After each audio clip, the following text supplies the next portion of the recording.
Bonjour et bienvenue dans cette nouvelle vidéo de Draw My Economy.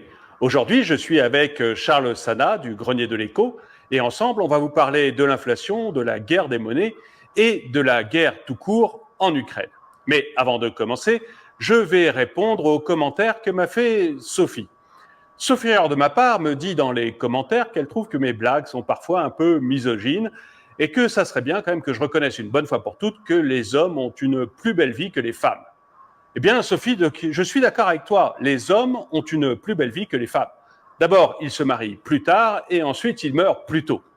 Vous-même, si vous avez des remarques à me faire, n'hésitez pas à les faire dans les commentaires. Mais je vais repartir avec mon invité, Charles Sana. Et Charles, eh bien, présentez-vous, dites-nous un peu qui vous êtes et puis aussi à quoi vous destinez votre chaîne, Le Grenier de l'Écho. Bonjour à tout le monde. Moi j'ai 47 ans, je suis un ancien banquier devenu économiste indépendant. Et puis depuis plusieurs années, j'analyse l'économie et les grandes tendances sur mon site internet qui s'appelle insolentiae.com.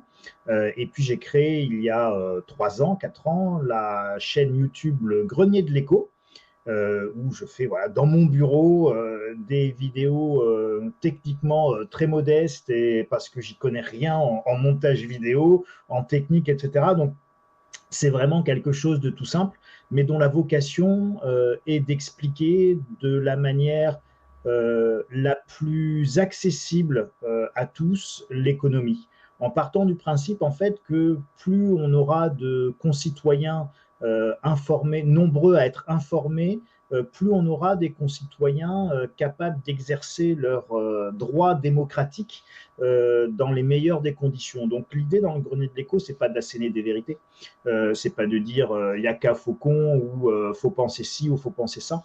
C'est justement un appel à la réflexion du plus grand nombre. Et je crois que c'est ça qui plaît bien, c'est que je ne dis pas quoi penser, j'essaye de donner des outils pour mieux penser, voire même dans un monde où on pense de moins en moins, pour penser tout court et avoir cette ambition simplement de réfléchir et de penser avec toutes nos diversités de ressentis, d'analyse, de toutes nos diversités politiques, culturelles, etc. On doit pouvoir penser différemment.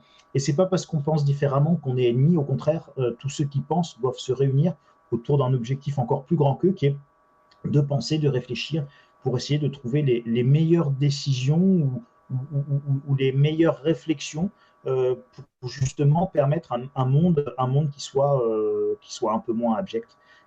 Et on voit à quel point ça peut être compliqué aujourd'hui avec tout ce qu'il y a et tous les sujets qu'on va aborder par la suite, soit la guerre des monnaies, que ce soit la guerre tout court en Ukraine, et tout ce que ça peut impliquer pour les gens. Et de manière très concrète, en fait, l'économie, elle impacte la vie quotidienne de tous nos concitoyens. Où que vous habitiez, vous soyez un petit rat des villes ou un petit rat des champs, que vous soyez bleu, blanc, vert, rouge, et quelle que soit votre couleur, votre origine sociale, quel que soit votre boulot, quel que soit votre métier, quelle que soit votre catégorie socio-professionnelle, vous êtes directement impacté par les grandes décisions économiques qui sont prises par nos dirigeants. Et je ne parle pas que des dirigeants français, hein, c'est les dirigeants français, c'est les dirigeants européens, c'est les dirigeants américains, enfin bref, c'est les dirigeants mondiaux. Et donc, aujourd'hui, l'essentiel des gens sont passifs par rapport à ça. Ils ne comprennent pas.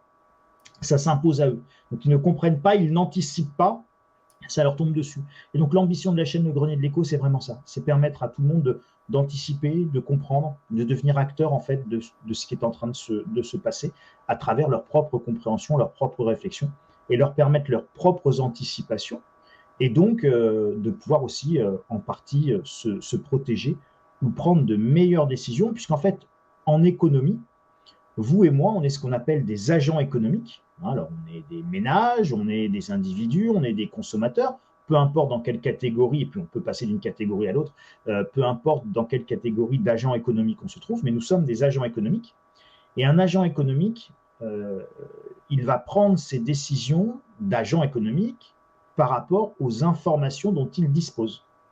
Et donc, informer les gens pour qu'ils puissent prendre la meilleure décision pour eux-mêmes et pour leur famille, c'est quelque chose de très important. Et en fait, c'est la base de la démocratie surtout quand l'économie prend une telle importance dans nos vies quotidiennes. Oui, du coup, je crois qu'on est à peu près sur le même. On a des formats de vidéos extrêmement différents, vous et moi, que ce soit moi, c'est tous les jours, vous, c'est beaucoup moins. Les formats chez vous sont plus longs, moi, c'est des dessins animés. Enfin, on a des formats très différents, mais je crois qu'on a exactement le même objectif, c'est-à-dire que il faut que les Français comprennent un peu mieux l'économie, comprennent ce qui se passe en économie et les conséquences dans leur vie de tous les jours des décisions qui sont prises soit par nos gouvernants, soit par des banques centrales, par exemple, qu'ils comprennent tout ça pour pouvoir s'ajuster par rapport à ce que demandent les gouvernants ou même voter de manière lucide en sachant ce qui se passe actuellement. Donc on est vraiment sur les mêmes créneaux. Et une chose, moi, qui m'a intéressé dans les vidéos que vous avez fait récemment, c'est la vision que vous aviez actuellement de l'inflation. Donc on a une inflation qui est très élevée, là, c'est plus du tout un secret pour personne, même si les banques centrales l'ont nié pendant très longtemps, maintenant même elles sont rattrapées par la réalité. C'est-à-dire qu'on a une inflation aux US qui est de 8,5% et qui, hors énergie et alimentation, est quand même déjà de 6,5%. L'inflation aux US, la cible, c'est 2%, hein, comme en Europe. Donc, on a une inflation 3 fois supérieure à la cible aux USA et on a une inflation qui est la plus haute depuis décembre 81. En Europe, on est à 7,5%, ce qui est aussi absolument gigantesque. On est en Allemagne à 6,5%, en France, on est à 4,5% d'inflation, et encore, c'est parce qu'on la mesure différemment des autres, parce que si on la mesurait comme les autres, on serait à 5%. Donc on a vraiment une inflation qui est gigantesque. Aux US, ils ont commencé à s'en occuper. En Europe, on a toujours une banque centrale qui refuse d'augmenter ses taux, peut-être pour améliorer un peu la capacité de réélection des gouvernants ou de calmer un peu, d'essayer de calmer un peu la population et de laisser certains États s'endetter très fortement. Et ce que j'avais bien aimé, moi, dans la vision que vous aviez de l'inflation, c'est qu'une partie de cette inflation, ou toute cette inflation, je ne sais pas, vous nous le direz, était due notamment à la guerre des monnaies qui s'est mise en place il y a peu de temps. Et je vous laisse vous exprimer là-dessus et sur l'inflation en général. Hein. Je ne veux pas vous mettre dans un corner en vous obligeant de dire que c'est la guerre des monnaies. Hein. Donc, sentez-vous libre d'élargir un peu mon propos. C'est gentil. Non, mais vous inquiétez pas.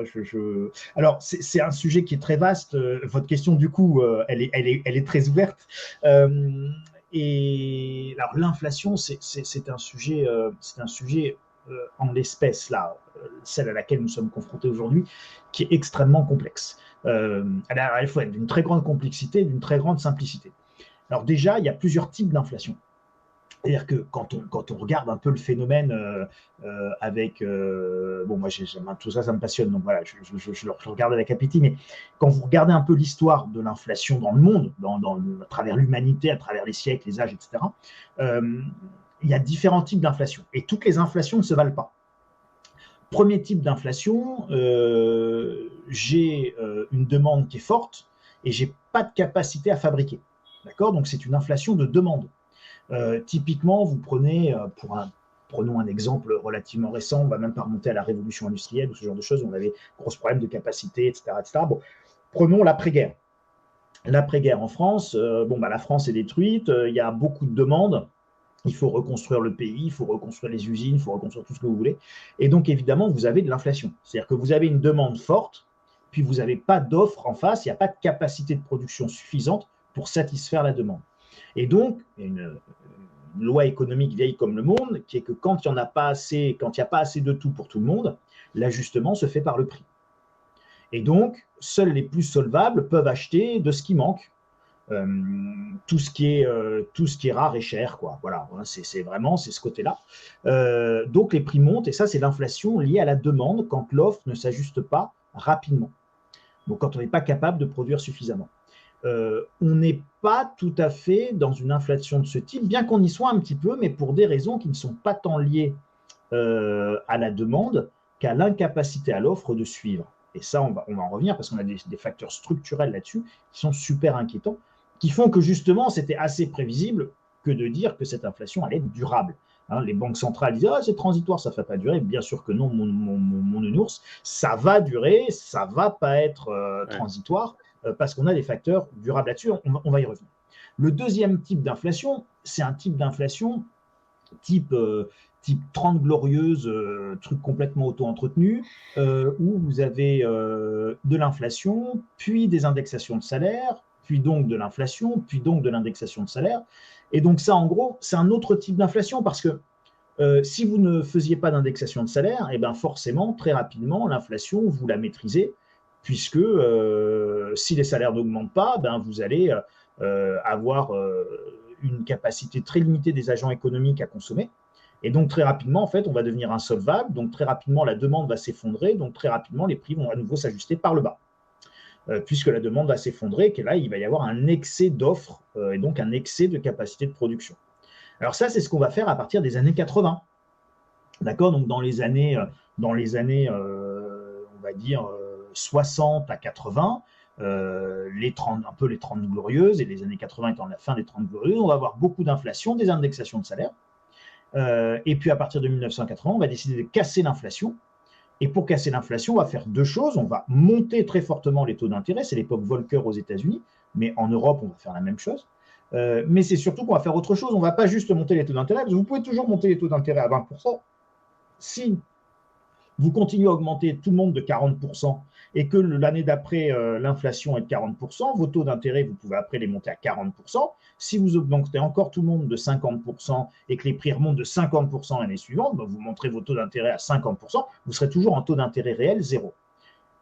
Faites-moi penser à parler des taux d'intérêt réels. C'est très important, les taux d'intérêt réels. Hein. La différence entre le taux d'inflation et le taux d'intérêt.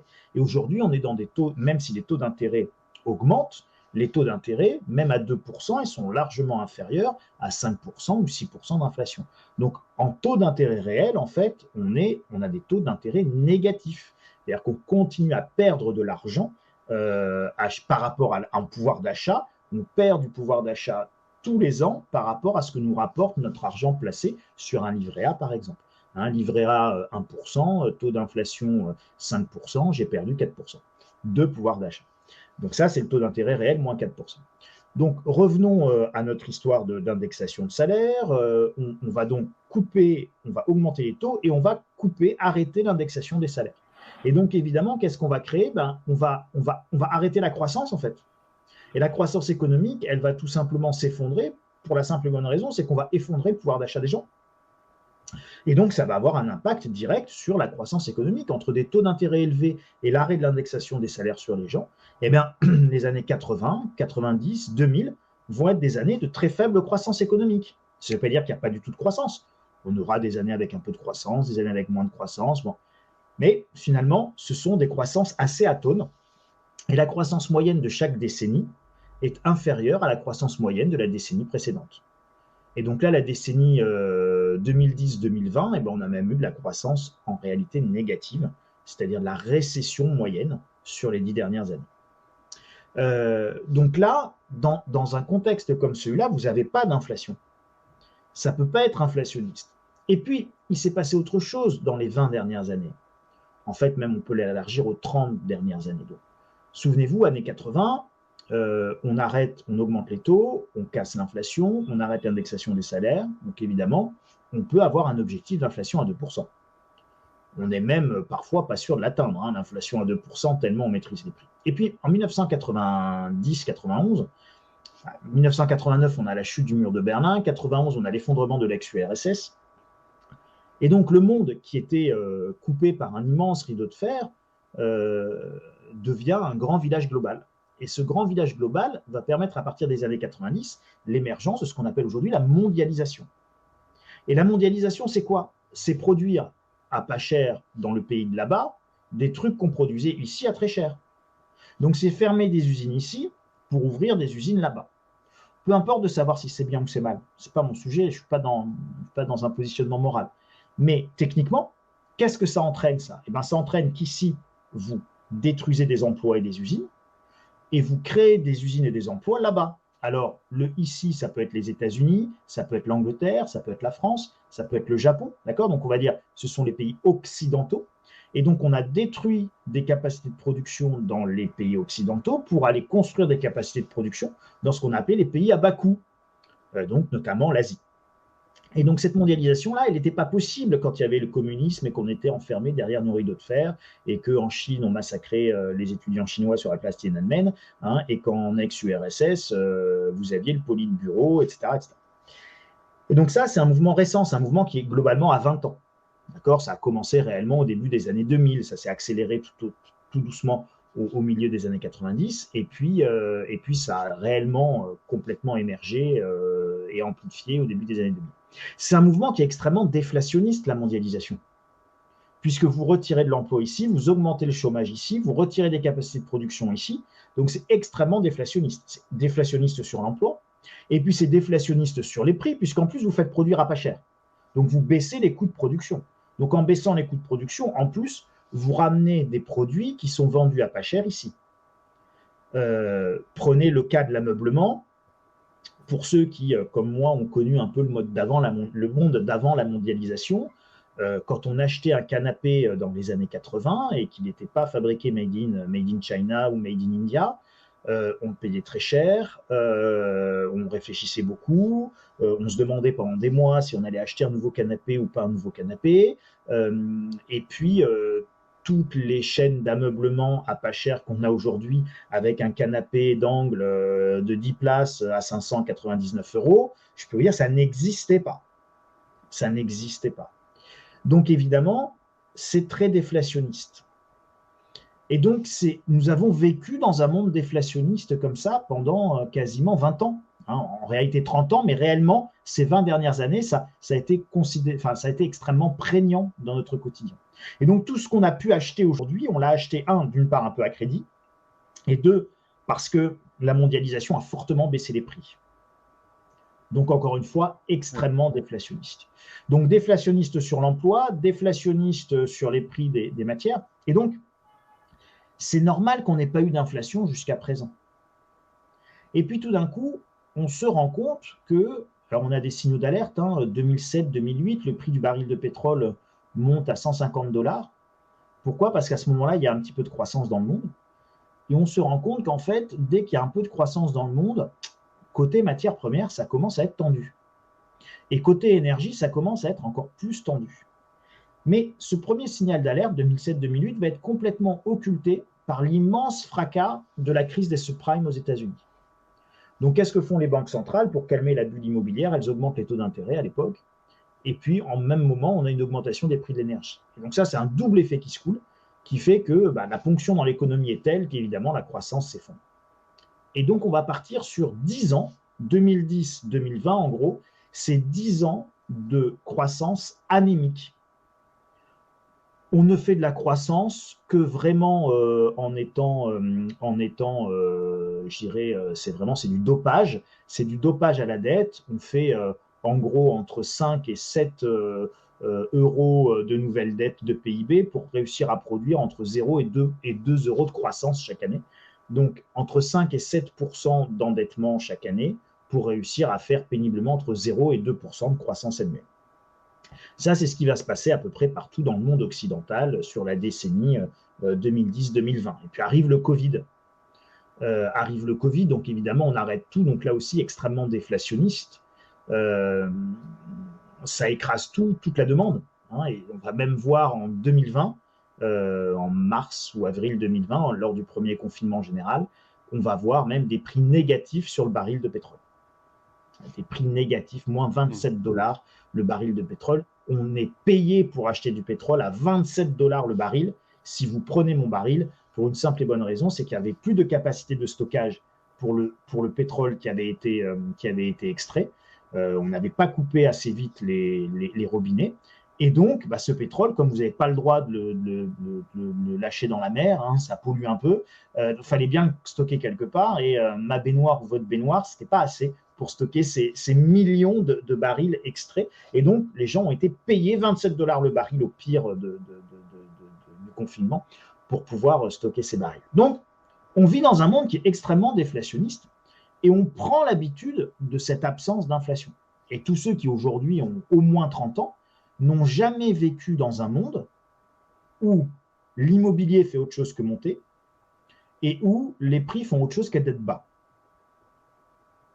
Et leur monde, pour tous les gens de moins de 30 ans, ils n'ont aucun autre référentiel économique que ce qu'un monde déflationniste avec des taux d'intérêt bas et des produits facilement achetables, accessibles et peu coûteux. Ouais.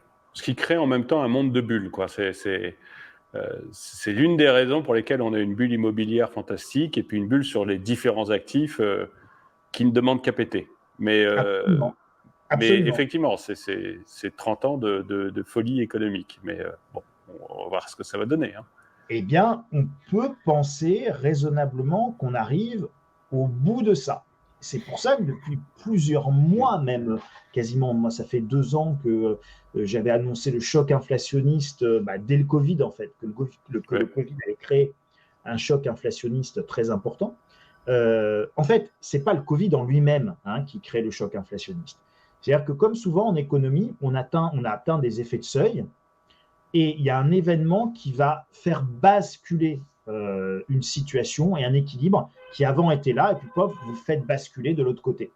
Et souvent, vous avez un élément déclencheur, un élément catalyseur qui va faire que vous avez une bascule. Mais en fait, l'effet de seuil avait été atteint, donc on dit c'était à cause de la crise de machin, c'était à cause de la crise de trucs, c'était la crise des missiles de Cuba, c'était la crise de la guerre, de la première guerre du Golfe, c'était la crise des subprimes, c'était la crise de Lehman Brothers, c'était la crise en Ukraine, c'était la crise du Covid. Mais en fait, les effets de seuil avaient déjà été atteints.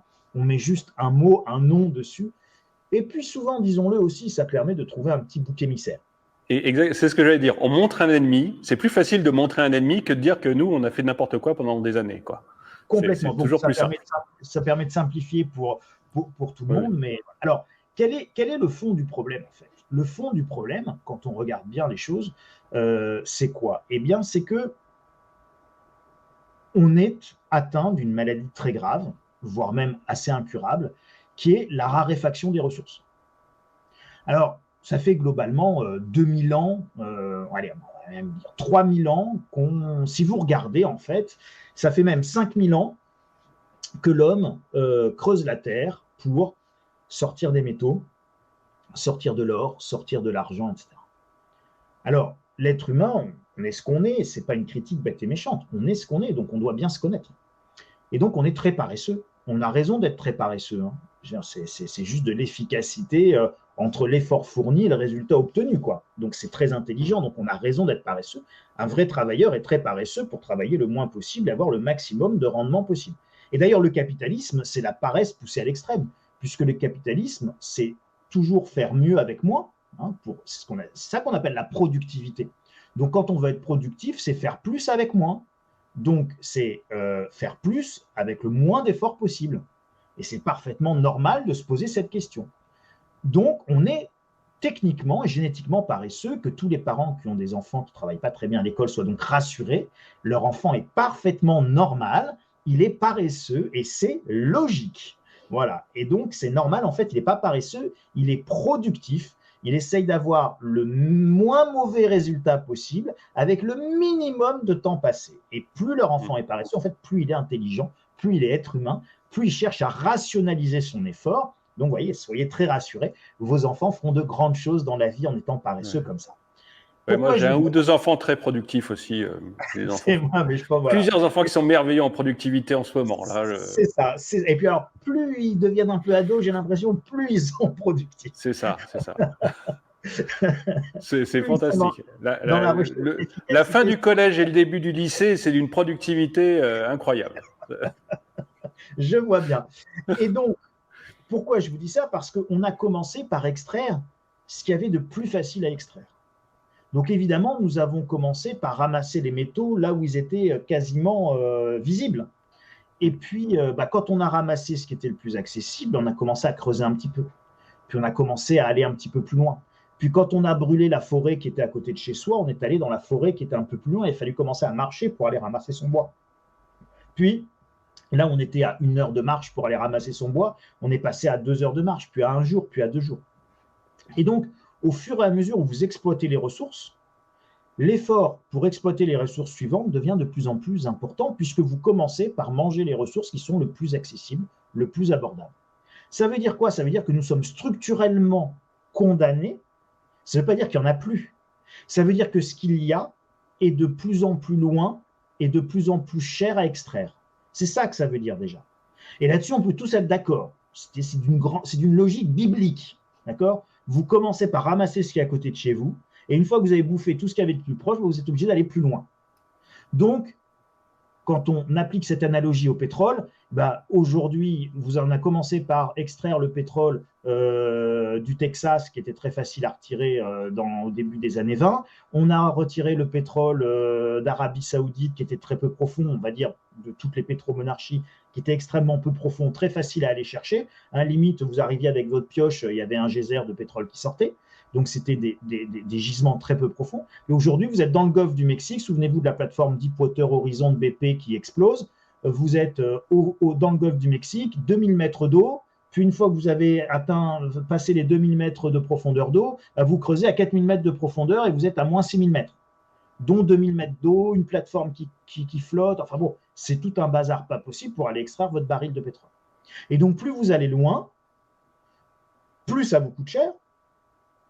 Plus c'est compliqué, plus c'est lent, et en plus c'est coûteux en termes énergétiques. Parce qu'on oublie ça dans l'équation, c'est que un baril de pétrole, quand bien même il y a plein de barils de pétrole, si vous êtes obligé d'aller le chercher à 15 000 mètres de profondeur, et que pour extraire un baril de pétrole, vous avez besoin de consommer un baril d'énergie, vous avez beau sortir un baril de pétrole, si vous avez consommé un baril d'énergie pour sortir votre baril de pétrole, eh bien ça ne sert à rien de travailler. Et donc, vous constatez que l'énergie nécessaire, le rendement énergétique pour sortir augmente en fait. Donc, vous êtes obligé de dépenser de plus en plus d'énergie pour sortir de moins en moins de barils.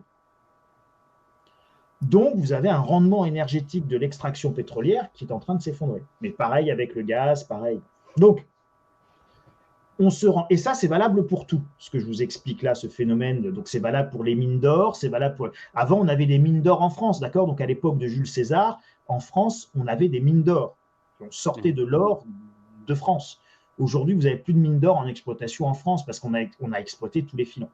Donc, au fil du temps, les matériaux se raréfient et ceux qui restent sont de plus en plus difficiles à aller chercher et demandent de plus en plus d'efforts.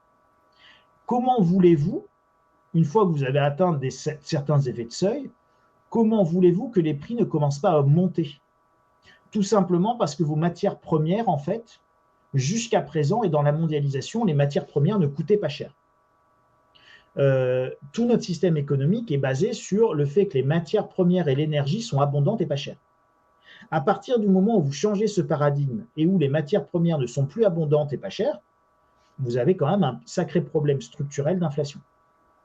Et à ce phénomène-là, vous devez rajouter le phénomène de la transition écologique ou énergétique, enfin écologique plutôt, là on va, et de la pollution. Dans le système économique actuel, on est d'accord, on n'est pas d'accord, on l'aime pas, c'est pas le sujet. Objectivement, le coût de la pollution ne vous est pas impacté, ne vous est pas donné, ne vous est pas, vous ne le payez pas, d'accord? Vous ne payez pas le coût de la pollution et le coût énergétique de votre ananas qui vient du Costa Rica et qui est vendu 1,49 € en promotion chez Carrefour, quoi. Vous ne payez pas ce coût-là. Je ne sais pas si vous vous rendez compte, c'est du délire. L'ananas qui vient du Costa Rica me coûte moins cher que mon kilo de carottes qui vient de Bretagne. On est dans un délire absolu. Et quand je dis ça, et quand je dis qu'on est dans un délire absolu, ce n'est pas un jugement moral, hein. C'est un délire absolu en termes de dépenses énergétiques et de dépenses de pollution. Mais c'est la même chose avec votre avocat d'Israël, votre café du Guatemala ou de votre café mexicain, et vous pouvez multiplier avec votre canapé qui vient d'Inde, avec votre t-shirt made in China, et avec tout ce que vous allez commander sur les sites de vente chinois en ligne, où le truc vous est livré en 48 heures par avion, quoi. Et le tout à 50 centimes de dollars en frais d'expédition, voire même des fois frais d'expédition en fait. Donc on est dans un délire de consumériste qui n'est rendu possible que par l'abondance des matières premières et que par le fait que l'énergie soit pas chère. Si vous changez ces deux paramètres dans l'économie, raréfaction des ressources, donc augmentation du prix des matières premières, et raréfaction de l'énergie, et donc augmentation des coûts de l'énergie, et vous rentrez dans une phase d'inflation qui est structurelle. Si vous rajoutez... Du coup, vous pensez que l'augmentation du prix des matières premières et l'augmentation du prix de l'énergie, ce qui est très proche l'un de l'autre finalement, c'est quelque chose qui est structurel et qui est appelé à durer. C'est pas juste lié à une reprise économique qui fait qu'on était habitué à avoir peu besoin de pétrole et peu besoin de matières premières pendant 2 ans de Covid, et que tout d'un coup, toutes les usines en même temps reprennent leur activité et on n'a pas assez de stock, et du coup, on doit produire beaucoup plus ou vendre plus cher. Et en attendant de pouvoir produire beaucoup plus, on se met à vendre plus cher. Ce qui, là, serait plutôt l'idée que développe actuellement la Banque centrale, notamment la BCE, en disant cette augmentation des matières premières, cette augmentation du prix de l'énergie, c'est temporaire, le temps que les producteurs se remettent à produire suffisamment. Vous êtes plutôt sur une idée, c'est quelque chose de durable et pas du tout quelque chose de temporaire. Complètement. Complètement. En fait, si vous voulez, je pense que ça fait, en réalité, je pense que ça fait 10 ans qu'on le sait, plus de 10 ans qu'on le sait, et que les banques centrales ont géré en conséquence, en fait. Lorsque les banques centrales montent les taux d'intérêt en 2006-2007, ce qui va provoquer la crise des subprimes, en fait, vous savez, les banques centrales savent très bien les conséquences de leur politique. Si je mets des taux à zéro, je crée des bulles, et je crée de la croissance et je crée de la demande. Mais quand je monte les taux et que je crée les conditions d'une énorme crise économique, je sais que je vais créer les conditions d'une énorme crise économique. Et quand la banque centrale américaine, la Fed, vous annonce qu'elle va monter ses taux d'intérêt, qu'elle va retirer son soutien à l'économie par ses rachats d'actifs, etc., la Fed sait très bien qu'elle va créer les conditions d'une terrible crise économique. Et vous le dire, c'est une certitude. Il va y avoir, si la Fed augmente ses taux d'intérêt et les met à 5% avec plus de 20 000 milliards de dollars de dette, avec des Américains qui sont tous endettés à taux variable, contrairement aux citoyens français, ce qui avait créé la crise des subprimes, on va se faire une crise économique monumentale, avec un krach obligataire, un krach boursier en plus, puisqu'on a les obligations au plus haut, on a les marchés financiers au plus haut, et on a le marché immobilier au plus haut. Donc on va avoir la triple bulle qui explose, bulle obligataire, bulle immobilière et bulle des actions. Vous avez toute la... Et là, c'est une certitude. De la même manière que le soleil va se lever demain, si les taux de la Fed sont mis à 5% demain, vous avez un krach absolument considérable. Et donc, si vous créez une crise économique comme ça, qu'est-ce qui va se passer? Vous allez complètement écraser la demande. Vous allez doubler le taux de chômage, vous allez créer tellement, vous allez casser l'investissement, casser l'achat immobilier, faire baisser les actifs, etc. Donc vous allez créer un effet d'appauvrissement tel que de toute façon, la demande en matière première de tout va s'effondrer. Et donc si la demande s'effondre, eh bien vous faites durer vos stocks plus longtemps. D'accord. Et je pense que c'est comme ça qu'il faut voir ce qui se passe aujourd'hui. Et je pense que c'est comme ça qu'il faut voir également cette notion de grand reset qui est portée par le Forum économique de Davos, ou cette notion de transition écologique dont vous entendez parler en permanence. La transition écologique, ça veut dire quoi la transition écologique? Ça veut dire tout simplement avoir besoin de moins de matières premières, avoir besoin de moins d'énergie. On vous parle de l'économie circulaire, c'est recycler ce qui n'existe plus à l'état naturel, donc réutiliser ce qu'on jette, etc., etc. Donc, si vous voulez, c'est tout ça la transition écologique. Hein. C'est nous faire passer d'un monde d'abondance de matières premières à un monde de raréfaction de matières premières. Et cette transition écologique, elle est profondément inflationniste. D'accord? Voilà un autre facteur structurel inflationniste. Donc, je vous ai parlé de la raréfaction des matières premières. Ensuite, je vous parle maintenant de la transition écologique. Quand on veut tous isoler nos maisons au même moment, quand on veut tous mettre un poêle à pellets au même moment, quand on veut tous passer sur une pompe à chaleur qui consomme peu d'électricité au même moment, etc., etc., et que ça se fait dans le monde entier, bien évidemment, on a une demande qui augmente, et donc ça, c'est très inflationniste. Quand on veut tous acheter des voitures électriques au même moment, c'est inflationniste. Alors, c'est déflationniste pour les voitures thermiques, les voitures à moteur à essence, mais c'est inflationniste, évidemment, pour la demande de voitures électriques. Donc là, vous avez un autre facteur d'inflation qui est structurel, contrairement à ce que peuvent dire les banques centrales. Et les banques centrales, encore une fois, elles ont raison de ne pas forcément dire les choses. Leur mandat, ce n'est pas de vous dire la vérité. Leur mandat, c'est d'assurer la stabilité économique. Ça n'a rien à voir. Voilà. Ça n'a rien à voir. De la même manière, le travail d'un gouvernement, ce n'est pas de vous dire la vérité. Le travail d'un gouvernement, c'est d'assurer la stabilité sociale. Donc, si pour assurer la stabilité sociale, ils doivent vous mentir en vous racontant des carabistouilles du genre le virus à Wuhan n'a aucune chance d'arriver en France, dixit la ministre de la Santé de l'époque, Agnès Buzyn, et puis 3 semaines après, on était tous confinés, enfermés chez nous, avec des gens qui mouraient dans l'Est de la France et qui tombaient comme des mouches. D'accord ? Bon. Mais pourquoi ? Parce qu'on assure la stabilité sociale, on évite la panique. Une fois que vous avez bien compris ça, vous pouvez commencer à réfléchir. Ils ne vous mentent pas forcément parce qu'ils sont méchants. Alors, il y en a des fois, ils vous mentent parce qu'ils sont méchants. Il y en a des fois, ils vous mentent parce qu'ils veulent vous manipuler. Okay, mais de base, ils vous mentent parce que leur objectif, c'est d'assurer la stabilité économique, d'assurer la stabilité sociale, d'assurer. Donc, ils ont un objectif supérieur qui fait que si vous étiez en plus à leur place, vous réagiriez sans doute de la même manière. Parce que si vous avez McKinsey qui arrive et qui vous dit, Monsieur le Président, avec votre beau chapeau, sachez que si vous commencez à dire aux gens, vous allez tous mourir dans d'horribles souffrances inflationnistes, voilà, il va y avoir tel mouvement de panique, ça va faire tant de morts, il va y avoir tant de faillites. Bon. Alors que si vous dites rien, ils vont s'y habiter petit à petit, ils vont pouvoir s'adapter. Donc, vous êtes dans des processus itératifs. Il faut bien comprendre ça.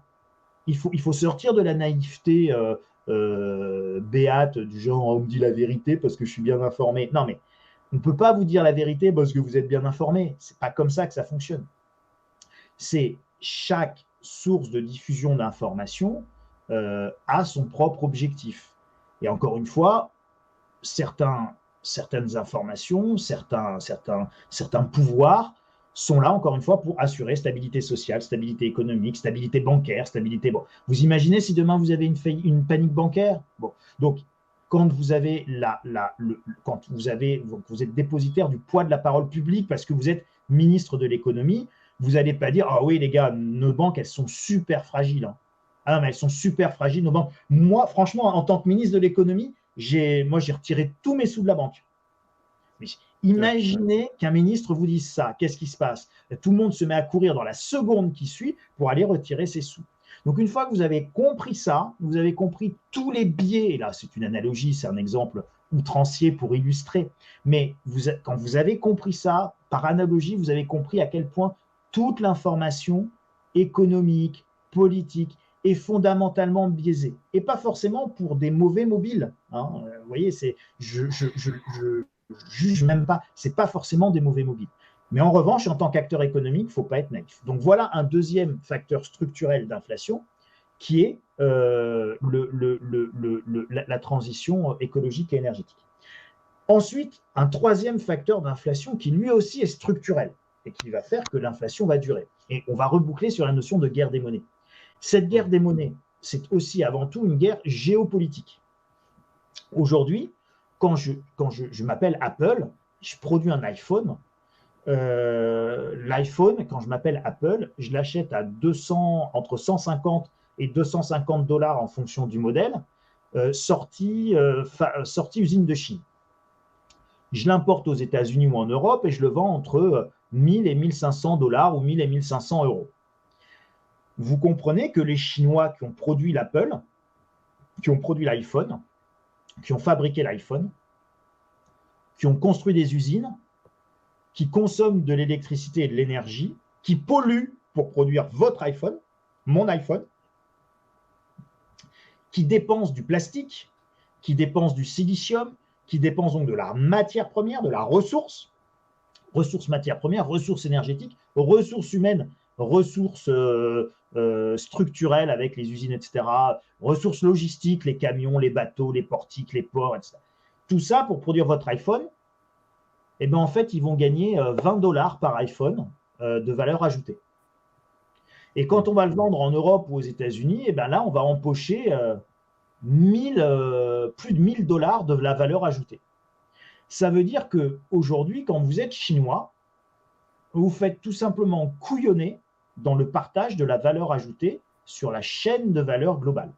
Entre ce que je produis et ce que je vends, eh ben, le petit chinois, enfin la petite usine chinoise, elle va gagner 20 $, donc la Chine va gagner 20 $, là où on va gagner, nous, 1000 ou 1200 $ par appareil vendu quand on le vend chez nous. Et donc, la marge ne se fait pas dans le pays producteur. Et donc, vous êtes chinois. Vous étiez un pays émergent qui a définitivement émergé. Je sais pas, vous avez vu les images de ce qu'est Shanghai, de ce que peut être Shenzhen. À côté, on est un pays du tiers-monde, en fait, nous, aujourd'hui. Donc, il faut bien se rendre compte qu'ils sont infiniment plus modernes que nous. Ils ont plein d'autres problèmes, mais ils sont infiniment plus modernes que nous sur plein de choses. Et ils ont des autoroutes à 12 voies, ils ont des métros partout, ils ont des métros aériens, souterrains, ils ont du TGV en veux-tu, en voilà. Enfin bon, c'est impressionnant ce que c'est devenu la Chine. Et donc là, aujourd'hui, vous dites, je voudrais qu'on le revoie, le partage de la chaîne de valeur. C'est pas juste que moi, je gagne 20 $ là où toi, tu en gagnes 1200. Donc, ce n'est pas une bonne répartition. Donc, Omicron est très méchant, donc moi, je confine. Je ne te vends plus rien. Alors, tu me donnes combien maintenant pour un petit iPhone? Alors, toujours 20 $ ou on passe à 40? Donc, la guerre des monnaies, c'est aussi la guerre pour le partage de la valeur ajoutée sur la chaîne de valeur. Et ça, c'est un sujet dont on ne parle pas assez.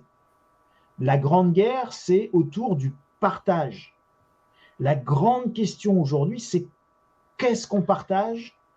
Comment on le partage? Et vous savez, quand il n'y a pas assez de tout pour tout le monde, il y a toujours des guerres. Il y a toujours eu des guerres pour les ressources. C'est l'un des motifs de base. Souvenez-vous, le Troisième Reich, Hitler, augmentait l'espace vital allemand. D'accord? Donc, c'est des guerres pour l'espace, c'est des guerres pour les ressources. Et si vous prenez la guerre du Golfe, la guerre en Syrie, la guerre en Afghanistan, la guerre en Libye, c'est quoi à part des guerres pour l'énergie? Donc, ce sont des guerres pour les ressources. Je ne juge pas, pareil, ce n'est pas ni bien ni mal, c'est beaucoup plus complexe et nuancé que ça. Mais ce sont des guerres pour les ressources. Donc, la grande question, et là aussi le grand reset de Klaus Schwab, du forum de Davos, etc., quand vous entendez le nouvel ordre mondial, bon, tout ça, ce sont des guerres pour le partage du pouvoir et le partage des ressources. Et donc, comment on se met d'accord pour partager? Et est-ce qu'on a envie de partager? Et moi, quand je suis russe, est-ce que j'ai envie de partager mon gaz? Et est-ce que j'ai envie de partager mon pétrole à pas cher? Eh bien, je ne sais pas. J'ai envie, moi aussi, de revoir le partage de la valeur ajoutée sur la chaîne de valeur mondiale.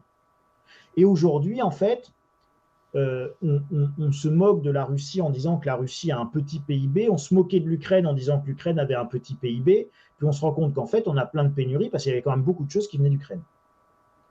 Et pourtant, on achetait ça une misère à l'Ukraine. Et pourtant, on n'a plus d'huile, on n'a plus d'acier, on n'a plus d'engrais, parce que tout ce qu'on achetait à l'Ukraine et à la Russie, on l'achetait à vil prix.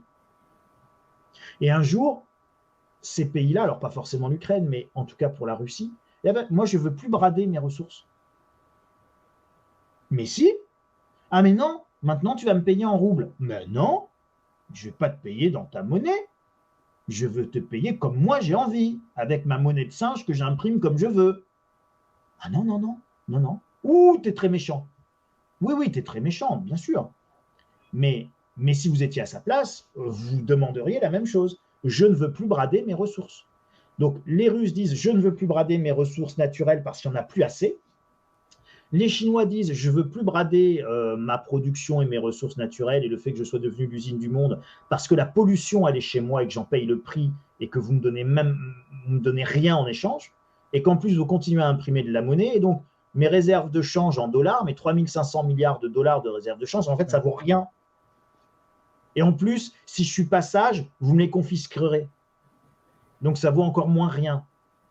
Oui, là on a un gros problème lié au dollar. C'est vrai que on avait les talons or jusqu'à 1944, fin 44, et ça se passait relativement bien parce qu'on avait une matière première en fait qui servait d'étalon à toutes les monnaies, donc ça simplifiait les choses. Ensuite, on a eu la convertibilité, donc le dollar a remplacé l'or parce que en 1944, il y avait plus d'or puisqu'on avait dû acheter des armes et que tout l'or, pour simplifier, hein, tout l'or était parti aux États-Unis.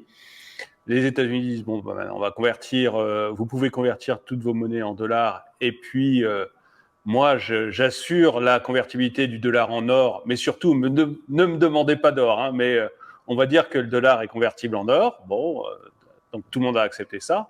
C'est ça, Et puis en ajoute de la com. 71, on dit bon, finalement, la convertibilité du dollar en or, ça nous aide pas, donc maintenant, on va continuer, tout le monde achète du dollar pour pouvoir acheter des matières premières, mais comptez plus sur nous pour faire la convertibilité du dollar en or. Et là, effectivement, les Américains ont une force qui devient le dollar, qui peuvent imprimer absolument autant qu'ils veulent sans se soucier de l'or, et que tout le monde continue à acheter. Et c'est vrai que là, actuellement, on est en train de voir... et grâce ou à cause, je ne sais pas, de la guerre en Ukraine, les Américains bloquent l'accès au dollar pour les Russes. Et on voit que tout le monde se sert un peu de ce prétexte pour abandonner un peu le dollar. On voit que l'Inde vend maintenant en roubles et en roupies. On voit que la Chine commence à dire finalement, on va faire du yuan et du rouble. Et même l'Arabie Saoudite, qui est pourtant un grand allié des Américains, commence à dire écoutez, on va vendre notre pétrole en rouble. Et du coup, En yuan en aussi. yuan, pardon. En yuan aussi. Et du coup, on voit que les Américains sont bêtement bêtement, si je me place dans l'idée que je suis américain, je trouverais ça très bête, mais ils sont en train de perdre leur suprématie du dollar parce qu'ils en ont abusé complètement, notamment en bloquant l'accès au dollar de la Russie, et que du coup tout le monde se jette sur cette possibilité pour imposer des nouvelles monnaies, et notamment la Chine qui est ravie de pouvoir imposer le yuan à tout le monde. Et on a cette guerre des monnaies qui arrive, et finalement le rouble que l'on voulait tuer et la Russie que l'on voulait mettre à mal en lui interdisant l'accès au dollar, se retrouve avec le rouble au plus haut depuis 2 ans. Si on compare le rouble par rapport à l'euro ou par rapport au dollar, le rouble est au plus haut depuis 2 ans. Et finalement, c'est nous qui avons des problèmes d'inflation, enfin la Russie aussi, mais ça prouve que nos monnaies baissent plus que le rouble, quoi, et ça devient un véritable souci. Donc on a vraiment une guerre des monnaies qui s'installe parce que les Américains ont voulu abuser du dollar, quoi, et nous poser des vrais problèmes avec ça. Complètement. Non. Et donc là, vous avez encore un autre facteur inflationniste qui est Oui. effectivement la perte de pouvoir d'achat de nos monnaies exprimée par rapport à ce qu'on voulait. Alors souvenez-vous, je vous parlais des inflations précédentes, on a un passage dans les années 70 avec ce qu'on appelait les chocs pétroliers, où on a parlé donc de l'inflation importée. C'est-à-dire que comme on importait du pétrole et de l'énergie, eh bien, on avait de l'inflation importée. Mais à cette époque-là, il n'y avait pas de mondialisation et globalement, on produisait tout en France. On produisait nos chaussures à Romans-sur-Isère, on produisait nos propres voitures à Boulogne-Billancourt. Bon, donc, alors, effectivement, il n'y avait pas autant d'électronique, il n'y avait pas autant. Les vitres, elles n'étaient pas. Fallait tourner la manivelle pour baisser les vitres qui n'étaient pas électriques, etc., etc. Mais on produisait tout. Je ne vais pas dire qu'on était autosuffisant, mais enfin presque. Aujourd'hui, on importe tout. Donc, quand vous avez de l'inflation importée, elle porte sur tout. Elle porte sur votre vêtement, elle porte sur votre chapeau, elle porte sur vos oreillettes, elle porte sur votre écran sur lequel vous êtes en train de me regarder, elle porte sur votre énergie que vous consommez, elle porte sur votre voiture qui maintenant dans bien des cas n'est plus française, et quand même elle est française, elle est plus produite en France. Et de toute façon, tous les composants qu'il y a dedans, aucun n'est produit en France. Donc de toute manière, quand bien même elle est assemblée ici, c'est assemblé made in France, mais enfin c'est produit partout made in ailleurs dans le monde. Donc l'inflation importée aujourd'hui, elle porte sur tout. Voilà encore un autre facteur inflationniste structurel. Donc tout ça est extrêmement prégnant, encore une fois, c'est structurellement établi. Donc les prix sont condamnés à monter, je ne vais pas dire pour l'éternité, mais en tout cas pour une période qui va être relativement longue. Sur la guerre des monnaies, spécifiquement, vous avez deux blocs qui sont en train de se créer. Donc on voit très bien, en fait, vous avez, on va dire d'un côté les pays membres de l'OTAN, donc on va dire les alliés traditionnels des États-Unis. Donc c'est les États-Unis, le Canada, les pays d'Europe occidentale, le Japon en Asie, l'Australie, voilà. Bon. Donc en gros, vous avez ces pays-là d'un côté, et puis vous avez les BRIC de l'autre, hein, les BRIC étant Brésil, Russie, Inde, Chine, qui eux sont traditionnellement ce qu'on a appelé dans nos cours d'histoire les pays non alignés, la conférence de Bandung, etc. Et donc, ils sont des pays qui n'ont pas envie d'être sous la domination unilatérale des Américains et du dollar. Et on voit qu'ils sont en train de se mettre ensemble et qu'il y a une nouvelle géopolitique qui est en train de se dessiner avec deux grands blocs. Le bloc mené par les États-Unis d'un côté, le bloc mené par un tandem Chine-Russie de l'autre. Et c'est assez logique. La Chine est l'usine du monde et la Russie est le pays qui a le plus de matières premières. Donc en fait, aujourd'hui, la Chine, elle n'a pas du tout besoin de nous. Hein. On dit, oui, mais la Chine, elle a besoin de ses clients. Non, elle s'en fiche de ses clients. Je vous parlais tout à l'heure, c'est quoi le mobile, c'est quoi l'objectif des chefs d'État? L'objectif du Politburo en Chine, c'est d'assurer la stabilité sociale. Donc, ce qu'ils veulent, c'est que les gens soient calmes, qu'il n'y ait pas de problème en fait social. Ils ont 1,5 milliard de Chinois, donc il faut nourrir 1,5 milliard de Chinois, il faut donner du travail à 1,5 milliard de Chinois, il faut que le 1,5 milliard de Chinois ait l'impression que tout va bien. Pour ça, ils n'ont pas besoin de clients et de consommateurs, ils ont besoin de matières premières pour que les Chinois puissent se chauffer, que les Chinois puissent cultiver, que les Chinois puissent manger du blé, bon. Donc, ils ont besoin des matières premières russes, en fait, aujourd'hui. Ils n'ont pas du tout besoin de consommateurs français, ni américains. Alors, s'ils ont en plus les consommateurs français et américains, tant mieux. Mais en gros, aujourd'hui, on est dans un bouleversement complet de paradigme. On résonne encore dans l'ancien monde, qui était qu'on allait continuer à faire de la croissance infinie dans un monde fini. À partir du moment où vous ne pouvez plus faire de croissance infinie dans un monde fini, où vous ne pouvez plus transporter les bidules sur 20 000 km. Vous faites quoi? Vous changez votre modèle économique. Encore une fois, je vous renvoie au terme de transition ou de grand reset. D'accord? Donc la grande réinitialisation, c'est quoi? C'est un changement de système. Et la transition, c'est quoi? C'est un changement de système. Changement de système d'un système vers un autre. Le système que l'on quitte, on le connaît. Consommation de masse, production de masse, consommation de masse, croissance infinie dans un monde fini, basé sur des ressources abondantes et pas chères. À partir du moment où les ressources ne sont plus abondantes et pas chères, vous ne pouvez plus avoir de production de masse avec une consommation de masse. Ça, c'est notre système actuel. Et on veut en changer, on veut faire une transition vers autre chose. C'est quoi le autre chose? Eh bien, le autre chose, c'est l'opposé de ce que nous faisons actuellement. Donc, c'est une croissance modérée, maîtrisée, dans un monde complètement fini. Donc, c'est plus la consommation de masse. Donc, c'est plus la production de masse. Donc, les Chinois savent très bien que leurs usines, elles vont plus servir à rien. C'est déjà acté, en fait. Ouais. Les dirigeants politiques sont déjà en train de préparer autre chose, là.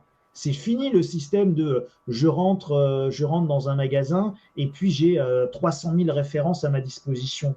En fait, on fait comme si ça allait toujours durer, mais moi, je sais que c'est déjà terminé. Et que tous ceux qui nous écoutent vont vivre la transition, la grande réinitialisation qui va permettre de passer d'un système à un autre. Alors, c'est souhaitable, de toute manière, on n'a pas le choix, et puis c'est à ce prix-là qu'on évitera le grand effondrement dont parle Yves Cochet dans son institut Momentum. Il en parle extrêmement bien, Yves Cochet, ancien ministre de l'Environnement et de l'Écologie de Lionel Jospin, me semble-t-il. Ça remonte à quelques années. Donc Yves Cochet, Lui, il vous dit l'effondrement aura lieu l'effondrement dans le sens de ressources et donc d'énergie. L'effondrement aura lieu dans la décennie 2020, c'est-à-dire 2010 à 2020 à 2030. En 2025, plus ou moins 3 ans. On est en plein dedans. Et oui, mais... Pardon. Non, je vous en prie. Allez-y. Inflationniste, voilà. Oui, mais ça, je dirais que la façon de le voir, là, est très pacifique. Mais, enfin, pacifique dans le sens où on peut avoir l'impression, en vous écoutant, que ça va se faire comme ça facilement.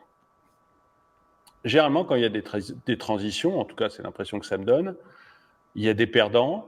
Et là, c'est tout le bloc de l'Ouest qui serait perdant, voire très perdant. Et il y a peu de chances que ça se déroule aussi pacifiquement que ça. C'est-à-dire que quand vous avez toute votre population qui est perdante, certes, elle n'a plus le choix entre 10 000 sortes de pâtes différentes, mais elle perd aussi énormément en pouvoir d'achat, du coup. Elle perd énormément en niveau de vie, et elle le prend généralement mal. Et le risque que l'on a, c'est que la guerre, alors actuellement elle est en Ukraine, donc c'est embêtant, on en entend beaucoup parler, mais enfin on n'est pas directement touché, mais c'est que ce genre de guerre devienne beaucoup plus large, parce que les Américains, par exemple, ne peuvent pas perdre le privilège du dollar comme ça, en laissant faire, en disant bon, c'est pas grave, on avait le privilège du dollar, maintenant on va laisser le privilège du yuan aux Chinois, what else? Non, en fait, ça risque, à mon avis, d'être beaucoup plus violent que ça. Et moi, j'avoue qu'au début, la guerre en Ukraine ne m'inquiétait pas énormément, parce que j'espérais beaucoup que les dirigeants seraient des gens suffisamment raisonnables pour que ça n'aille pas plus loin. Et je trouve depuis quelque temps qu'on a un bloc de l'Ouest qui a pris la confiance, je ne sais pas pourquoi, mais qui a pris la confiance et qui devient franchement déraisonnable. C'est-à-dire que quand je vois que le Parlement allemand hier vote une loi, enfin cette semaine, vote une loi pour obliger le gouvernement allemand à vendre des chars et des armes offensives à l'Ukraine, plus rapidement et en plus grand nombre, ben, je me dis qu'il risque d'y avoir des réponses de l'autre côté. C'est-à-dire que si j'étais président russe, je me dirais, bon, il me faut un blocus pour m'empêcher de me fournir des microprocesseurs ou des armes. Je peux le comprendre, c'est logique, il n'y a pas de problème. Par contre, ils vendent des armes lourdes à mon ennemi pour qu'il vienne m'attaquer. C'est plus la même discussion, quoi. C'est plus du tout le même principe. Et j'ai peur qu'en fait, cette transition que l'on voit géopolitique, avec deux blocs qui se sont formés et un bloc chinois-russe qui commence à prendre de la puissance au niveau monétaire et au niveau économique, ça dégénère parce que le bloc de l'Ouest, l'Union européenne et les États-Unis, mais enfin c'est surtout les États-Unis qui guident tout ça, et ben, commence vraiment à devenir belliqueux et j'ai peur que tout ça dégénère fortement. Alors, je précise juste que je ne suis pas du tout pour les Russes dans la guerre en Ukraine, hein. Mais je trouve qu'on est en train vraiment de déraper. Je pense qu'il y a un sous-jacent économique évident là-dedans, c'est pour ça que j'en parle sur ma chaîne. Et j'aimerais bien avoir votre retour. Est-ce que vous pensez qu'effectivement on est en train d'écrabouiller Vladimir Poutine, comme ont l'impression certains médias, ou est-ce qu'on est vraiment sur une corde raide là et qu'on est en train de complètement déraper? Alors, je vous pose toujours la même question. Pour répondre à la question, je pose une autre question. Ne m'en veuillez pas. Après, on va réfléchir ensemble et répondre, bien évidemment. C'est quel est le mobile? Quel est le mobile? Et moi, je pense que le mobile, encore une fois, c'est une guerre pour les ressources, une guerre de prédation. Comme, encore une fois, je vois, moi, les guerres depuis le 11 septembre 2001, mais on va même dire depuis la première guerre du Golfe, 1990-1991, ce sont des guerres pour l'énergie et pour les ressources et les matières premières. Très clairement. Donc, ce sont des guerres de prédation. c'est pas forcément nous les gentils dans l'histoire. Hein.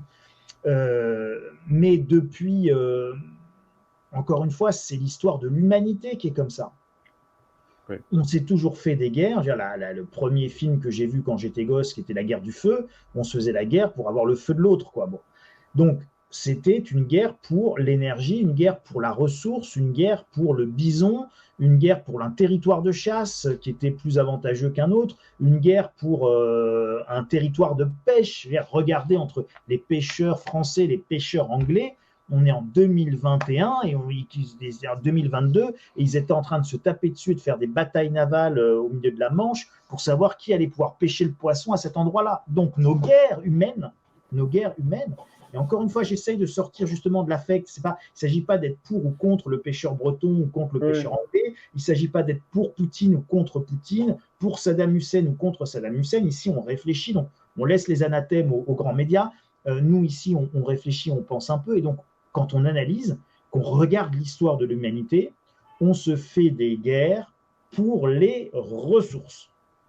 Toujours. Guerre du sel, guerre du poivre, guerre des épices, c'est toujours pour les ressources qui sont à ce moment-là des ressources qu'on estime, que l'humanité estime à ce moment-là la ressource la plus importante.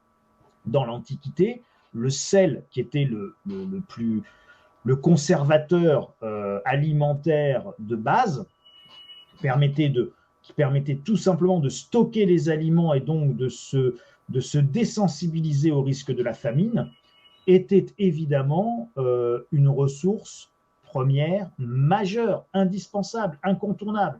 Et donc, on tuait pour les kilos de sel, on tuait pour les caravanes de sel, on se faisait des guerres pour le sel. Voilà. Donc, tout ça est vieux comme l'humanité.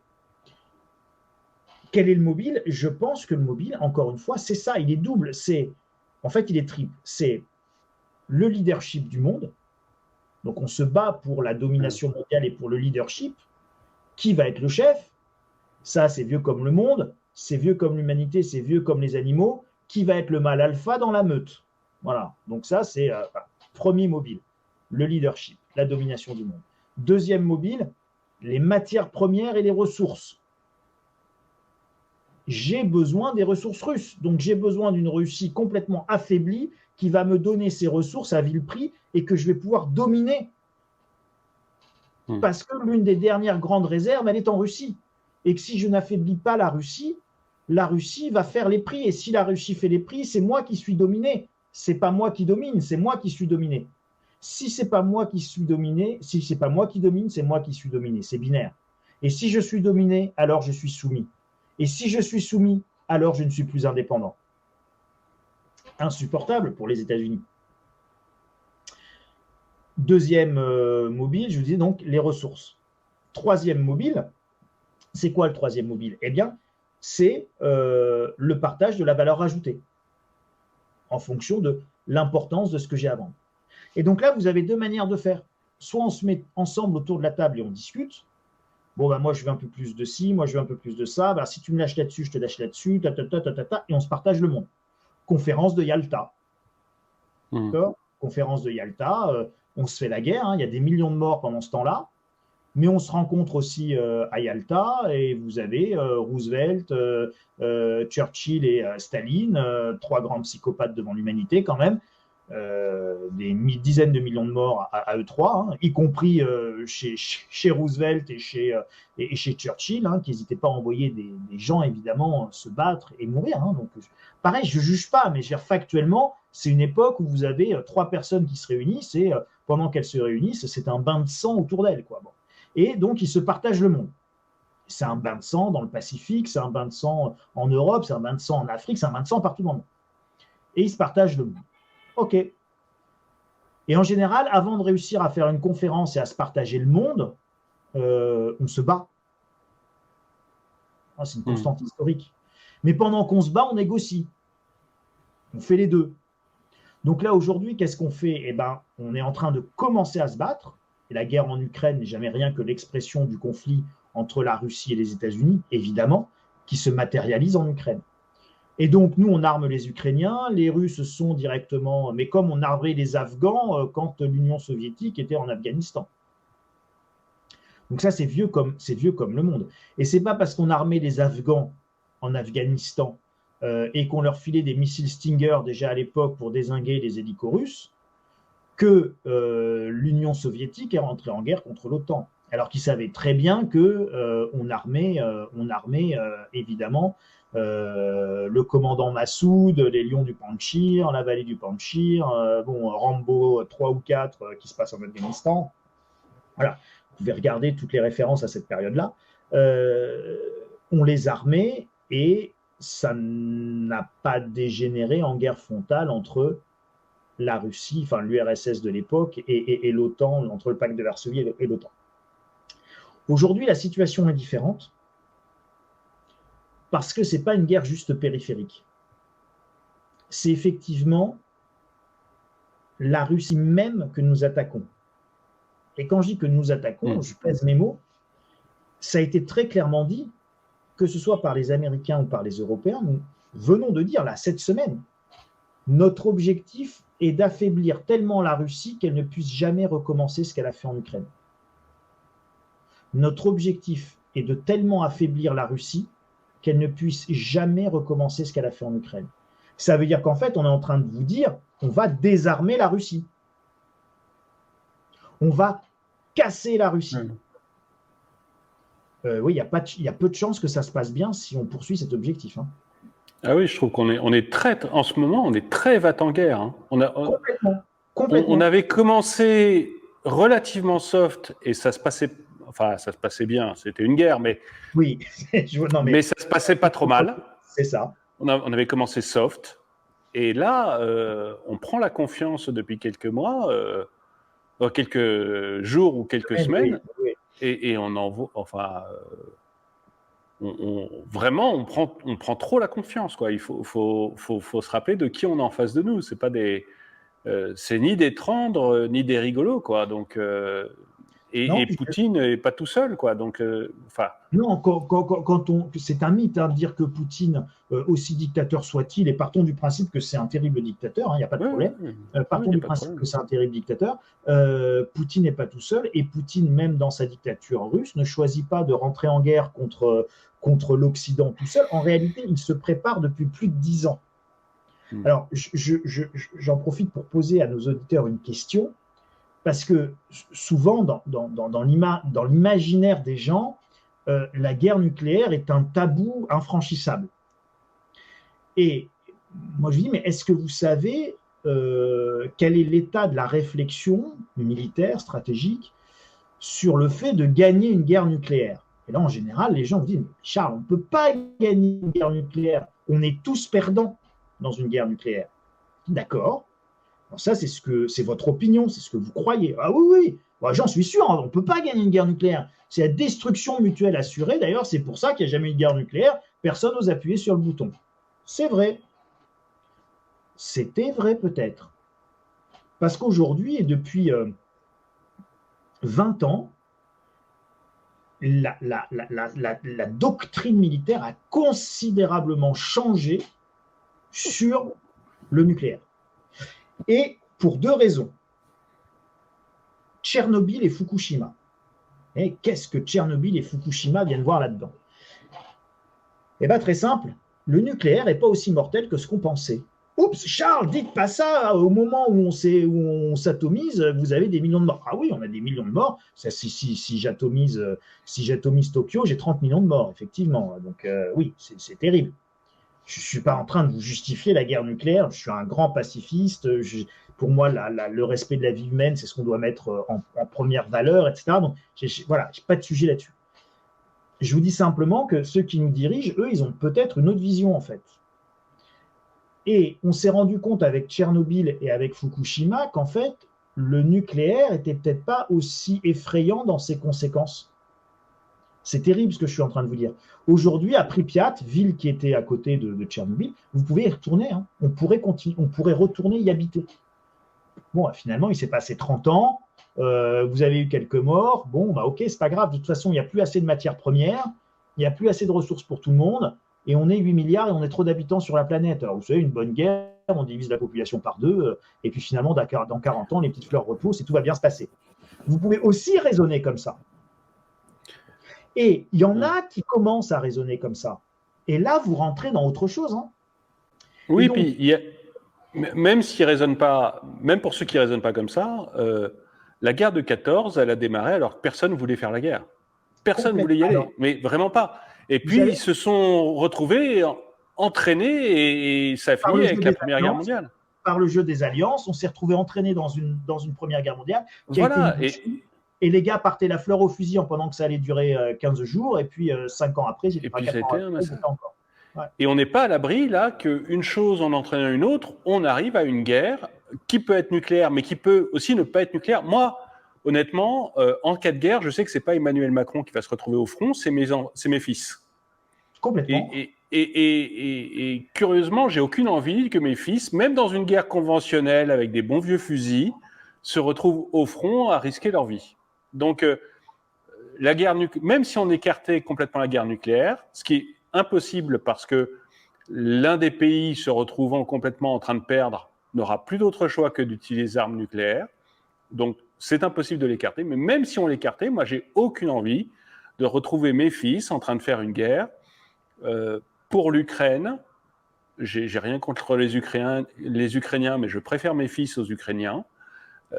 Donc, j'ai aucune envie de ça. Et je trouve qu'on y va extrêmement légèrement, que ce sont des chefs d'État qui n'ont aucune chance de voir leurs enfants mourir à la guerre, qui prennent des décisions, et que vraiment, on est complètement en train de déraper, une chose en entraînant une autre, et puis on trouve très bien que de vouloir acculer Poutine sans se dire, mais s'il est acculé, il n'aura plus d'autre choix que de faire une guerre vraiment totale. Donc, c'est peut-être pas une bonne idée de l'acculer. Et c'est pas en acculant son adversaire qu'on arrive à faire des bonnes négociations. Il faut arriver à quelque chose qui est raisonnable pour tout le monde, sinon on n'arrive pas à négocier. Bref, je trouve vraiment qu'en ce moment, on est en train de partir la fleur au fusil, à se dire il n'y a aucun problème, vendons des tanks, mettons-le plus bas que terre, essayons de l'acculer, etc. Je trouve que c'est vraiment des idées complètement folles et qu'on y va petit à petit sans se rendre compte des conséquences de ce qu'on est en train de faire. En rendant la guerre conventionnelle inopérante, parce que c'est ça qui est en fait en train de se passer, en armant l'Ukraine, on rend la guerre conventionnelle menée par la Russie à l'Ukraine complètement impossible. Ça veut dire qu'on pousse la Russie vers un choix assez cornélien qui est soit d'accepter sa défaite en Ukraine, d'accepter le statu quo, soit d'aller vers une escalade militaire qui va impliquer une violence militaire potentielle de plus en plus importante. Et donc, pourquoi pas, dans le stade ultime, l'utilisation de bombes nucléaires tactiques avant d'utiliser des bombes nucléaires de très forte puissance. Alors, ça pose la question, tout ça, de est-ce qu'on peut gagner ou pas une guerre nucléaire? Est-ce qu'une guerre nucléaire peut être menée ou pas menée? Et donc, je disais tout à l'heure, me semble-t-il, qu'avec Fukushima, Tchernobyl, on avait appris que finalement le nucléaire n'était pas forcément si grave que ça. Et donc ça remet en cause un tabou jusqu'à présent universellement admis, qui était que la guerre nucléaire n'était pas possible. Parce que utiliser la bombe atomique, c'était envoyer l'humanité tout entière vers sa propre autodestruction. C'était la destruction mutuelle assurée. En fait, aujourd'hui, on n'en est plus si sûr. Alors, non seulement on s'est rendu compte que finalement, Tchernobyl comme Fukushima, c'était des dégâts relativement localisés et puis surtout qui passent dans le temps. C'est-à-dire qu'aujourd'hui, encore une fois, Pripyat, Tchernobyl, c'est complètement habitable à nouveau et vous avez de la vie. Et on peut y remettre de la vie 40 ans après. Quand on est à 10 milliards d'habitants, qu'il y a des gros problèmes sur les ressources, finalement, si on passe de 10 milliards à 1 milliard, ça ne fera jamais rien que plus de place pour les autres. Donc on peut aussi raisonner de ce genre de façon, et il y a aujourd'hui des gens qui raisonnent de cette manière-là.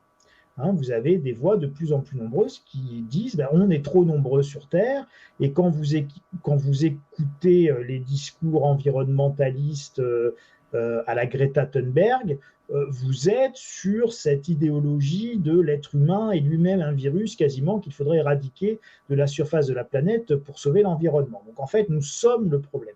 Et donc, il y a une manière assez simple de régler le problème, hein, c'est de supprimer le problème. Donc, il y a qu'à supprimer les êtres humains, et donc on sauve la planète. Quand vous voyez l'empathie qui émane de Greta Thunberg, vous l'imaginez bien tout à fait supprimer la moitié du problème. Ça lui poserait pas beaucoup enfin, ça n'empêcherait à mon avis pas de dormir. Donc voilà, il y a un courant comme ça. Donc c'est un deuxième élément. Donc finalement, ce qui était impossible, c'était vécu comme un suicide de l'humanité. Avant, ben finalement, il y a un certain nombre de gens qui disent qu'aujourd'hui, si on réduisait la population humaine, ben ce ne serait pas forcément justement le suicide de l'humanité, mais au contraire, ça sauvegarde. Hein. Donc on pourrait même raisonner autrement, c'est-à-dire tuer des êtres humains pour sauver l'humanité. Donc, vous voyez, on est sur des changements de mode de pensée qui sont absolument considérables, qui sont très inquiétants d'ailleurs. Encore une fois, moi, je ne souscris pas à ça, mais bon, voilà, en tout cas, c'est un courant de pensée qui se développe. Ensuite, peut-on gagner une guerre nucléaire? Alors, pour gagner une guerre nucléaire, ça se prépare. Vous avez deux composantes. Vous savez qu'il va y avoir des morts, mais celui qui va gagner une guerre nucléaire est celui qui, à l'issue de la guerre nucléaire, a finalement subi le moins de pertes. Et le moins de pertes, comment? Le moins de pertes humaines, en fait. Donc, gagner une guerre nucléaire, c'est avoir moins de morts que le voisin. Pour, en poids relatif de population, être plus important. Donc, vous savez que la population va se réduire, mais bon, j'ai 150 millions de Russes d'un côté, et puis j'ai presque 400 millions d'Américains de l'autre, et 480 millions d'Européens, et puis 1,5 milliard de Chinois. Si je réduis tout ça considérablement, mais que j'ai toujours 150 millions de Russes, mais plus que 150 millions de Chinois ou 200 millions de Chinois, et puis plus que 50 millions d'Américains et 50 millions d'Européens, si je suis russe, je vois les choses autrement. Donc mon poids relatif vient de considérablement changer. Et dans les grands équilibres. Et comment je peux gagner une guerre nucléaire en protégeant ma population? Il faut que je protège ma population, donc il faut des abris. Et aujourd'hui, est-ce que vous avez beaucoup d'abris anti-atomiques en Europe, hormis en Suisse? La réponse est non. Alors, vous en avez un peu plus dans les pays de l'Est, mais nous, autant dire qu'on est tous morts, hein, on n'a pas d'abri en France. Donc vous n'avez pas d'abri en France, vous avez peu d'abri en Allemagne, vous avez beaucoup d'abri en Belgique, enfin bon voilà. Il y a beaucoup de pays européens où il n'y a pas d'abri. Les Russes se sont massivement préparés, et donc notamment sur la réhabilitation des abris et sur la notion de défense passive. Et ça fait partie depuis 2011 des préparatifs militaires russes à une conflagration, une confrontation directe avec l'OTAN. C'est quelque chose qui a été pensé. Donc, gagner une guerre nucléaire, c'est finalement, à l'issue de la guerre, avoir la population plus grande que celle de son voisin, parce qu'on a été capable de la protéger plus que celle de son voisin, et que de toute façon, les radiations passeront et finiront par passer. Et finalement, ça sera habitable peut-être plus vite que ce qu'on pensait, surtout si on utilise des bombes faiblement radioactives sur certaines cibles privilégiées. Donc, on va obtenir beaucoup de destruction, mais pas forcément beaucoup d'irradiation. On a conçu des bombes de petite puissance, dites tactiques, d'autres qu'on peut faire exploser en altitude pour créer des ondes électromagnétiques qui vont griller l'électronique, qui vont griller tous les appareils électriques, etc., que nous utilisons, mais qui ne vont pas endommager particulièrement l'environnement, mais plus ce que nous utilisons.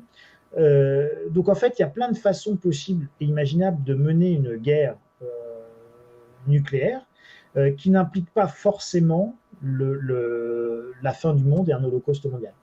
Et je pense que ce soit côté américain ou côté russe, le tabou stratégique a été déjà dépassé. C'est-à-dire que certes, les bombes nucléaires n'ont pas encore été utilisées, mais stratégiquement, intellectuellement parlant, les doctrines de l'emploi de la force nucléaire et de l'usage de la force nucléaire ont déjà été complètement revues. Et ça par contre, je pense que c'est super inquiétant, hein, sur le fait qu'on puisse utiliser la bombe atomique. Donc, si on reprend rapidement par rapport à ce que vous évoquiez sur ces montées des tensions, sur le fait qu'on avait l'air de pousser un petit peu la Russie dans ses retranchements. J'ai cette même impression en dehors de toute notion de Poutine il est gentil, Poutine il est méchant, il est fou, il n'est pas fou. Enfin, quand je dis est-ce que Poutine est fou, c'était parce que c'était une expression employée. Je pense qu'il ne faut surtout pas commencer à réfléchir au problème en posant des postulats de ce genre parce que ça empêche de réfléchir. Ouais, il est fou, il est fou. Non, il n'est pas fou, ce qu'il fait est très rationnel. Et le fait de dire qu'il n'est pas fou et qu'il est très rationnel, on ne dit à aucun moment qu'il est très gentil et que c'est l'ami et que c'est notre ami, quoi. Hein, mais on dit qu'il est très rationnel et donc lui, en fait, il poursuit des objectifs. Nous, on poursuit d'autres objectifs. Quand vous avez, encore une fois, le président américain, me semble-t-il, qui dit que notre objectif, c'est de tellement réduire les capacités russes que plus jamais la Russie sera en capacité à faire ce qu'elle a fait en Ukraine et à recommencer. On parle ni plus ni moins que de réduire la Russie à portion congrue. Si vous vous placez d'un point de vue russe, c'est évidemment une déclaration de guerre et c'est évidemment inacceptable. Ça veut dire que vous demandez aux Russes de se soumettre ou de se démettre. Donc, on ne sort d'une situation comme celle dans laquelle nous sommes que de deux façons différentes. Soit on trouve un accord, plus ou moins mauvais, l'accord pouvant être que les Russes avalent leur pilule, même amère, et puis acceptent leur défaite, ou alors on sort par la violence et par l'escalade, donc soit un mauvais accord, soit une bonne guerre, quoi.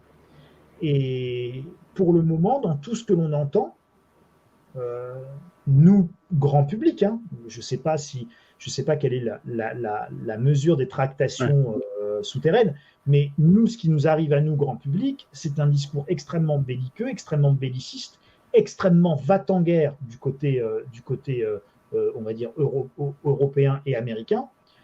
Et on est clairement en train de pousser l'avantage et de pousser la Russie soit à accepter sa défaite en Ukraine, et donc de se soumettre, soit d'aller plus loin et donc d'être la puissance qui finalement endossera le vilain rôle dans l'histoire, qui est évidemment le rôle du méchant, qui sera allé encore plus loin et qui peut-être aura utilisé une arme nucléaire tactique pour la première fois depuis Hiroshima et Nagasaki.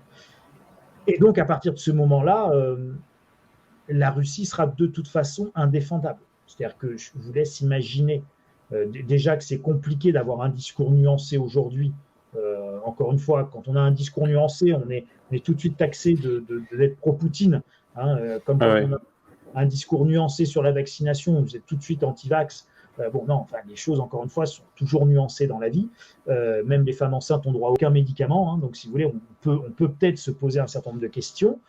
Ça ne veut pas dire qu'on donne la réponse ou qu'on est sûr ou que machin, mais on doit pouvoir s'interroger. Donc, voilà, donc il y a comme ça, il y a des anathèmes qui sont lancés.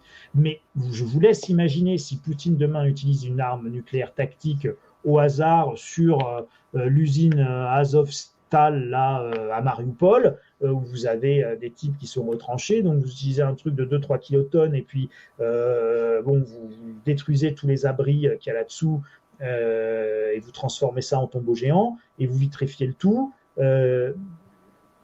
La simple image du champignon nucléaire sur l'usine Azovstal, quand bien même ça ferait que 2 ou 3 000 morts, ce qu'on pourrait tout à fait faire par des bombardements plus ou moins classiques, vous imaginez bien que, en termes de communication, en termes ça va tellement frapper l'opinion mondiale que de toute façon, il n'y aura plus aucune voix qui s'élèvera pour ne serait-ce que défendre l'idée potentielle de négocier avec Poutine. Non, on ne négocie pas avec un pays qui utilise l'arme atomique, qui est l'ultime tabou, en fait.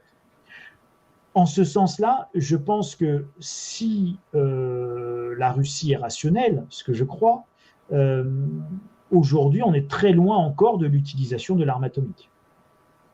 Oui, en tout cas, j'espère. Mais voilà, moi, j'arrête pas de penser à cette fameuse guerre de 14 où vraiment personne ne voulait aller à la guerre et où on a tous fini dans la Première Guerre mondiale parce que les alliances, parce que les petits pas de l'un entraînent les petits pas de l'autre et qu'au bout d'un moment, c'est plus tenable c'est plus tenable par un des camps et tout pète. Et là, vraiment, je trouve qu'on va beaucoup trop loin. Mais j'essaie d'être encore optimiste. Hein. Je pense qu'on peut tout à fait y échapper. Mais... Je crois que vous avez raison, c'est un vrai risque. Et moi, j'écris depuis le départ et j'étais énormément critiqué dans les premiers jours de la guerre en Ukraine. J'ai tout de suite écrit dans les articles sur Insolencia, etc., qu'il n'y a jamais de petite guerre en Europe. C'est-à-dire que historiquement, une petite guerre en Europe, ça n'existe pas. Ça se termine toujours par des charniers et des milliers de morts, en fait. Donc, une petite guerre en Europe n'existe pas. Et donc, ceux qui aujourd'hui sont va-t-en-guerre et qui vous disent plus jamais ça, blablabla, oublient complètement justement leur cours d'histoire, c'est qu'il n'y a jamais eu de petite guerre en Europe. Et votre exemple, en ce sens, de la Première Guerre mondiale est extrêmement juste et vous faites avec beaucoup d'acuité ce parallèle parce que c'est exactement ça. C'est-à-dire que on part quand même de l'assassinat d'un archiduc dont on se contrefiche dans un pays qui n'est pas bien important, dont tout le monde se fiche, pour arriver à la plus grande boucherie, enfin l'une des plus grandes boucheries du XXe siècle. Donc, encore une fois, il n'y a pas de petite guerre en Europe. À chaque fois qu'il y a une guerre en Europe, que ce soit les guerres de 100 ans, les guerres de 30 ans, les guerres napoléoniennes, la Première Guerre mondiale, la Deuxième Guerre mondiale, la guerre de 1870, c'est à chaque fois un bain de sang. Voilà. Oui. Vous n'avez pas de petite guerre en Europe, ça n'a jamais existé. Et c'est ce qui faisait déjà dès le départ, de toute manière, d'un point de vue historique, la gravité de la situation. Et donc, le côté dès le départ va-t-en-guerre, moi, m'a toujours beaucoup choqué. Dans ce qu'on entend, et là je rejoins tout à fait votre sentiment et votre impression, c'est que ce côté très va-t-en-guerre me semble bien imprudent. Voilà, bien imprudent à l'aune de l'histoire de notre vieux continent, qui est une histoire avant tout sanglante, et ça me semble bien imprudent vis-à-vis de ce qu'est la guerre moderne. Et d'ailleurs, je vous rappelle, et je rappelle à nos auditeurs, peut-être que vous avez croisé ces reportages où vous avez, proche de la frontière polonaise, côté ukrainien, mais à l'ouest de l'Ukraine, une base où étaient arrivés beaucoup de volontaires de tous les pays, français, européens, etc. Il y avait ce qu'on appelle la légion étrangère qui venait, et des combattants qui voulaient s'engager pour aider l'Ukraine dans les premiers jours, dans les premières semaines. Cette base a été bombardée. Les pauvres Gus qui ont survécu au bombardement de ces installations sont revenus la queue entre les jambes. Ils n'ont pas tenu un fusil et ils n'avaient pas l'intention de continuer, quoi. Donc ils sont rentrés la queue basse la semaine d'après, après avoir vu des images d'apocalypse et vécu une guerre moderne qui n'est en aucun cas ni belle ni romantique. C'est ni beau, ni romantique, c'est abject, c'est violent, c'est immonde, c'est dégoûtant, c'est répugnant. Et on ne peut pas souhaiter ça. Voilà. Alors, je ne vous dis pas que des fois, la guerre, mais encore une fois, la guerre peut être nécessaire. Il ne s'agit pas de refaire les accords de Munich et d'être lâche aujourd'hui et accepter un déshonneur aujourd'hui pour être obligé d'avoir la guerre demain. C'est pas ça. C'est en revanche de toujours être bien conscient que la guerre ne peut être que l'ultima ratio, l'ultime recours, la dernière option quand tout le reste a échoué. Et la guerre n'est jamais souhaitable. Encore une fois, mieux vaut une mauvaise négociation qu'une bonne guerre. Tout à fait. Mais Charles Sana, merci d'avoir été mon invité et puis d'être intervenu sur Droma Economy.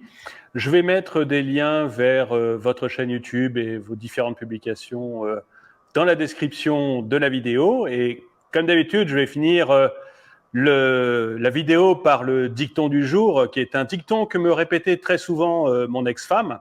Chaque homme a le pouvoir de rendre une femme heureuse en restant célibataire. Merci d'avoir regardé cette vidéo. Mettez-lui un pouce vers le haut, commentez-la, partagez-la. Merci à tous ceux qui aident la chaîne et je vous dis à très bientôt.